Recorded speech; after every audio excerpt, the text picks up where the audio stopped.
கதை படிக்கலாம் வாங்க. மாயநீர் பகுதி 10. இதில் நந்தகுமாருடைய தவறு 1% கூட இல்லை. இது பிறப்பிலேயே ஏற்படும் குறைபாடு. வளர்ந்து பருவ வயதை எட்டும் போதுதான் அது வெளிப்படையாக தெரிய வரும். இன்னும் உங்களுக்கு புரியும்படி சொல்லணும்னா, குரோமோசோம் குறைபாட்டால் தான் இப்படி ஒரு மாற்றம் ஏற்படுது.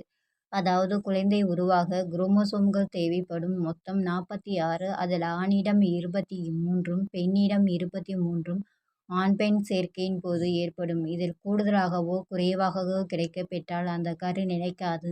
அப்படி அரிதிலும் அரிதாக நிலைக்குமாயின் அதுதான் இந்த மாதிரி 3ஆம் பாலினம் உருவாகிறது. இப்ப சொல்லுங்க, இந்த குறைபாடு உங்களிடம் இருந்துதான் அவனுக்கு போயிருக்கு. உங்களை குற்றவாளியாக நான் சொல்லலாமா என்று மிகத் தெளிவாக எடுத்துக் கூறி கேட்டாள். பெற்றவர்கள் முகத்தில் கவலையும் கலக்கமும். என்னோட மற்ற 2 பிள்ளைகளும் இவனை ஏத்துக்க மாட்றாங்க டாக்டர் என்றார் நந்திதாவின் அப்பா. ஏத்துக்கலன்னா நந்தகுமார் கூட நீங்க வந்துடுங்க. அவனுக்குத்தான் உங்களோட முழு சப்போர்ட் தேவை என்றவள் நந்திதாவின் அண்ணன்களை பார்த்து, 3ஆம் பாலினம் என்பது அவர்களே வேண்டுமென்றே நினைத்து மாறுவது இல்லை.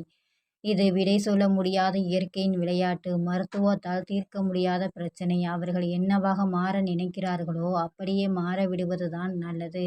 வேறு வழியில்லை பிரதர்ஸ். நந்தகுமாரை ஒரு தங்கையாக நீங்க நினைக்க வேண்டும். உங்க ஃப்ரெண்ட்ஸ் குறை சொன்னால் அவங்களை விட்டு விலகுங்க. உங்க கூட பிறந்தவனை விட்டு விலகாதீங்க என்று இவள் பேச பேச 2 ஆண் பிள்ளைகளும் தலை குனிந்தார்கள். என்பது நாமதான். நாமாக பார்த்துதான் திருந்தணும், திருந்திக்கணும். நந்தகுமாருக்கு ஆதரவாக நீங்க இருந்தால் நிச்சயம் உலகம் உங்களை திரும்பி பார்க்கும். திருநங்கைகள் இன்னைக்கு பெரிய அளவில் பல சாதனைகளை செய்துகிட்டு வராங்க. காவல்துறையில், மருத்துவத்துறையில், அரசியல், ஃபேஷன் துறையில் இப்படி பல சாதனைகள்.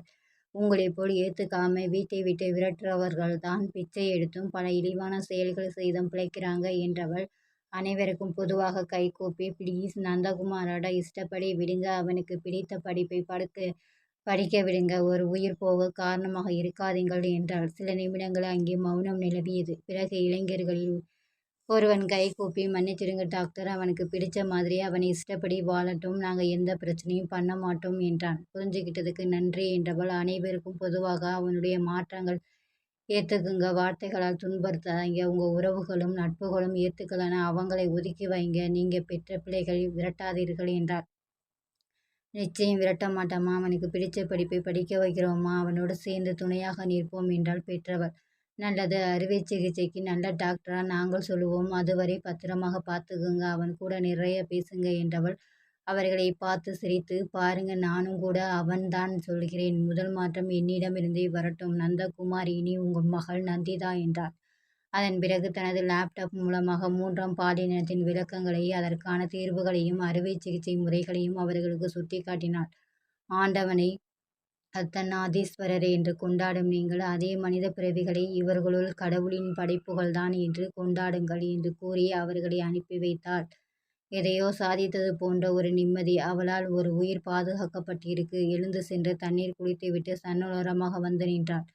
மதிய உணவுக்கான நேரம் என்பதை நடுவானில் நின்ற சூரியன் சொல்லாமல் சொன்னது. அன்று கனமழை என்று காலை செய்தியில் கூறினார்கள். ஆனால் வெயிலோ சுட்டெரித்தது. தனது மொபைலை எடுத்து பார்த்தால் காலை 7 முறை போன் செய்திருந்த கிரணிடமிருந்து அதன் பிறகு ஒற்றை போன் கால் கூட இல்லை. நானாக போன் செய்வேன் என்று நினைச்சுக்கிட்டு இருக்கானோ என்று எண்ணியவாறே அந்த நம்பரை டெலீட் செய்ய எண்ணியவள் மனமாறி ரைட்டர் எஸ்கே என்று எழுதி சேவ் பண்ணி வைத்தாள். மதிய உணவுக்காக கேண்டீனுக்கு வந்தாள். இவளது சகாக்கள் புன்னகையோடு வரவேற்றார்கள். சிரிப்பும் அரட்டையுமாக உணவு வேலை முடிந்தது.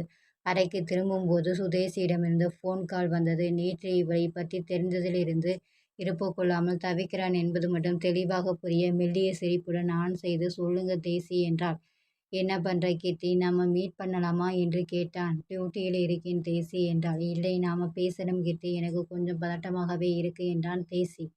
என வியப்புடன் அழைத்தவள், ஒரு விஷயம் நீங்க புரிஞ்சுக்கணும். பல வருடங்களாக நான் இப்படித்தான் இருக்கேன். இந்த ஒரு வருடமாகத்தான் உங்களை தவிர்த்தன் காரணமாக இதுதான் என்று நிதானமாக கூறினாள். அப்படின்னா நம்ம காதல் இப்போது வரைக்கும் உங்கள் மேல் அன்பு இருக்கு தேசி. கிருபா மஞ்சுவை விட உங்க மேல் அதிகப்படியாக அன்பு வச்சிருக்கேன். ஆனால் அது காதலா என்பதுதான் எனக்கே தெரியாது. நாம சந்திச்சு 2 வருடம் ஆகுது. நான் உங்ககிட்ட காதலை சொல்லி 1 வருடம் ஆகுது கீர்த்தி. இன்னும் நான் காத்திருக்கணுமா என கவலையுடன் கேட்டான். அவனின் தவிப்பு சங்கடமாக இருந்தது. அவனது காதலை ஏற்காவிட்டால் அதை அவன் சொன்ன அன்றே சொல்லியிருக்கலாம். இத்தனை நாட்களாக காத்திருக்க வைத்த பிறகு மறுப்பது மனச்சாட்சி அற்ற செயல். தேசிய 1 வருடம் ஆனதே செலிப்ரேட் பண்ணணும்னு சொன்னீங்களே, அதை என் வீட்டில் பண்ணலாம். நான் கிருபா கிட்ட பெர்மிஷன் வாங்கிக்கிறேன் என்றவள் சில நொடி தயக்கத்திற்குப் பிறகு, அன்று உங்களுக்கான பதிலை சொல்கிறேன். அதுவரைக்கும் இந்த பயம் பதட்டம் வேண்டாமே என்றாள். இந்த வார்த்தைகள் போதும் கிட்டி. 1 வருடத்திற்கு இன்னும் 10 டேஸ் இருக்கு. அதற்கான ஏற்பாடுகளை செய்கிறேன் என்று சந்தோஷமாக கூறிவிட்டு வைத்தான். இவளது முகமும் மலர்ந்தது. இந்த நோயிலிருந்து விடுபட சுயமுயற்சி மிக அவசியம். அந்த முயற்சி சுதேஷின் காதலில் இருந்தே தொடங்கட்டுமே என்று எண்ணியவாறு காரிடரில் நடந்தாள். அதன் பிறகு மீண்டும் ரவுண்ட்ஸ் வந்தவள் அறைக்கு மாற்றப்பட்டிருந்த நந்திதாவை காண வந்தாள். அம்மா உணவு ஊட்ட பக்கத்தில் அவளது அப்பா தண்ணீர் பாட்டிலோடு நின்றிருந்தார். அருகே வந்து அவளது கேசத்தை கலைத்து புன்னகைத்தவள், நல்லா சாப்பிடணும், ஹெல்த்தியா இருக்கணும் என்றாள். ஈவினிங் வீட்டுக்கு கூட்டி போகலாம்னு சொல்லிட்டாங்க டாக்டர். அண்ணா 2 பேரும் கார் எடுத்துட்டு வர போயிருக்காங்க என்ற திருநங்கையின் முகத்தில் அப்படியொரு மகிழ்ச்சி. கண்களில் நீர் தழும்ப கைகூப்பினாள். அழக்கூடாது என்ற கீர்த்தி தனது விசிட்டிங் கார்டை கொடுத்து, என்ன உதவி தேவையாக இருந்தாலும் எனக்கு கால் பண்ணு என்று கூறிவிட்டு சென்றாள். அன்று மாலை வரை ஓய்வில்லாமல் வேலை இருந்தது. வயது வித்தியாசமின்றி ஏராளமான வெளிநோயாளிகள் வந்திருந்தனர். மனநல மருத்துவமனைகள் நிறைந்ததால் அது இன்று மக்கள் வாழும் வாழ்க்கை முறையின் மாற்றத்தால் ஏற்படும் சமூகத்தின் அவல நிலைதான் சொல்லுவதாக இருக்கும். திடீரென வானிலை அறிக்கை பழித்துவிட்டது போல மாலை 4 மணிக்கு ஆரம்பித்த மழை அன்று இரவு 8 மணி வரை விடாமல் கொட்டிக் கொண்டிருந்தது. அவளுக்கும் பகல் டியூட்டியின் தொடர்ச்சியாக இரவு டியூட்டியும் போடப்பட்டிருந்தது. சிவானி, பரத், பிரீத்தி என சக மருத்துவர்களோடு நோயாளிகளை கவனித்தாள். தன்னை மீறிய சில மன நோயாளிகளின் கூச்சல் மட்டும் அடிக்கடி கேட்டுக்கொண்டிருந்தது. மற்றபடி கொட்டும் மழையிலும் அமைதியாக இருந்தது மருத்துவமனை. சில்லென்ற காற்றை ரசித்தபடி மழையை பார்த்து கொண்டிருந்தாள். சட்டென எதுவோ தோன்ற தனது மொபைலை பார்த்தாள். அந்த நிமிடம் வரை கிரணிடமிருந்து அழைப்பு எதுவும் வரவில்லை. ஆனால் காலை எதற்காக போன் பண்ணியிருப்பான்? நாமாக போன் செய்து கேட்கலாமா என்ற எண்ணத்தை கைவிட்டு காரிடரில் நடக்கத் துவங்கினாள். முதல் நாள் இரவு கிரனோடு சரிக்கு சரி வாதாடியதும் அதன் பிறகு நடந்த கார் சேசிங் நினைவுக்கு வந்தது. நேற்று பட்ட தலைக்காயம் என்னவாயிற்று என்றாவது விசாரிக்கலாம் என்று மனதின் ஓரம் குத்தியது. தனது அறைக்கு செல்ல திரும்பியவளின் மொபைலை அடித்தது. அழைப்புக்காக காத்திருந்தாலோ என்னவோ சட்டென திடுக்கிட்டு நின்று பிறகு தனது கோட் பாக்கெட்டில் இருந்து மொபைலை எடுத்து யாரென்று பார்த்தால் ரைட்டர் எஸ்கே என்று டிஸ்பிளேயில் ஒலித்தன எழுத்துக்கள். இரவானால் தான் அவனுக்கு ஓய்வு கிடைக்குமோ என்று எண்ணியபடி ஆன் செய்து ஹலோ என்றாள். நான் கிரண் என்ற வார்த்தையில் தெளிவு இருந்தாலும் குரல் பிசிறு தட்டியது. கிரண் யார் அது என்று தெரியாதவள் போல் கேட்டாள். எதிர்முனையில் சில நிமிடம் மௌனம். நேற்று உங்களுக்காக கார் ஓட்டி மண்டையை உடைச்சுக்கிட்டேனே அந்த கிரண் என்றவனின் கோபம் வெளிப்படையாக தெரிந்தது. அவனது குரல் குளறியது. குளித்திருக்கிறான் என்று புரிய இணைப்பை துண்டித்து விடலாமா என்று எண்ணினாள்.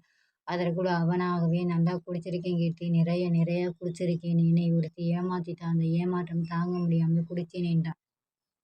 எந்த பெண் என்று கேட்க நினைத்தவள் அதை விட்டுவிட்டு இப்போ எங்கே இருக்கீங்க என்று கேட்டாள். என்னோட அபார்ட்மெண்ட் கார் பார்க்கிங்கில் இருக்கேன். வீட்டுக்கு போகப் போறேன் என்று சொல்லும் போதே ஏதோ பெரிதாக சப்தம் கேட்டது. கிரண் என்னாச்சு என்று இவளது கேள்விக்கு எதிர்முனையில் பதில் இல்லை. 4-5 முறை அழைத்தும் பதிலில்லாமல் போகவே பதட்டம் தொற்றிக் கொண்டது. இணைப்பை துண்டித்துவிட்டு மீண்டும் அழைத்தால். சில ரிங்குகளுக்கு பிறகு எடுக்கப்பட்டது. யாருங்க பேசுறது? இங்க கிரண் சார் கீழே விழுந்துட்டார் என்றது ஒரு நடுத்தர வயது ஆண் குரல். நீங்க யார்? அவர் எங்கே இருக்கார்? நான் அபார்ட்மெண்ட் வாட்ச்மேனுங்க சார், இங்கேதான் இருக்கார். லிப்ட் கிட்ட போகும்போது கீழே விழுந்துட்டார் என்றவரின் குரலில் திடீரென பதட்டம். தலையில் பின்னாடி ரத்தம் வருதுங்க. இந்த மழையில் நான் யாரை போய் கூப்பிடுவேன் என்று அலறினார். தலையில் எந்த பக்கம் என்று அவசரமாக கேட்டால். ஏற்கனவே பேண்டேஜ் போட்ட இடத்திலிருந்து வருதுங்க. கீழே விழுந்ததில் நேற்றுப்பட்ட காயத்திலிருந்து தையல் விடுபட்டு கசிகிறதோ என்று புரிய, ஐயோ நீங்க அவர் கூடவே இருங்க, நான் டாக்டர் தான், உடனே அங்கே வாரேன் என்றவர் முகவரியை கேட்டு பெற்றுக்கொண்டு அங்கிருந்து தனது அறைக்கு ஓடி கைப்பையை எடுத்துக்கொண்டு வெளியே செல்லும் பாதைக்கு திரும்பி ஓடினார்.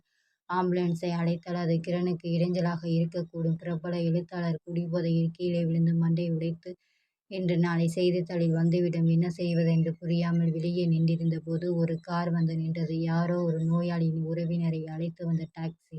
தொடரும். உங்களுக்கு இந்த வீடியோ பிடிச்சிருந்தா லைக் பண்ணுங்க, ஷேர் பண்ணுங்க, சப்ஸ்கிரைப் பண்ணுங்க. தேங்க்ஸ் ஃபார் வாட்சிங்.